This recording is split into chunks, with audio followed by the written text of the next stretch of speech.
Putang ina, mga batang gago na to. Ayos na ang buhay nila. Hindi na nila tinitingnan kung ano nangyari sa akin. Hindi pa nga nagtatanong. Putang ina.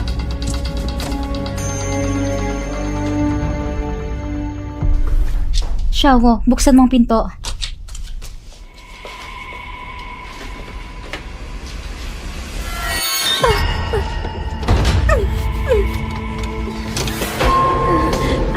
Ate!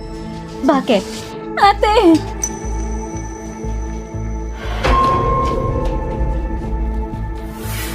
Paano ka nakarating dito?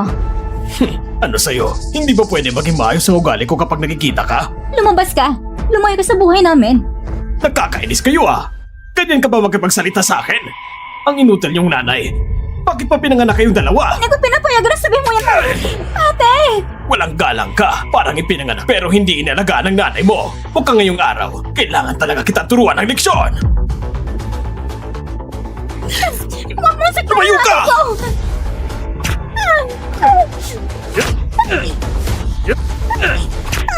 Ate!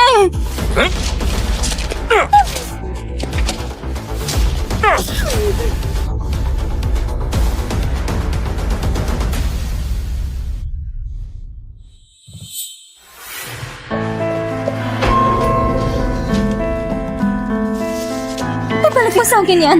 Ibalik mo! Lumayo ka! Ibalik mo sa akin! Lumayo ka sabi! Ate!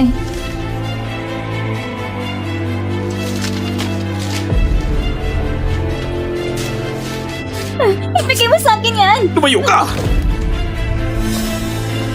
Umalis ka na! Kung hindi ka aalis, sabay tayong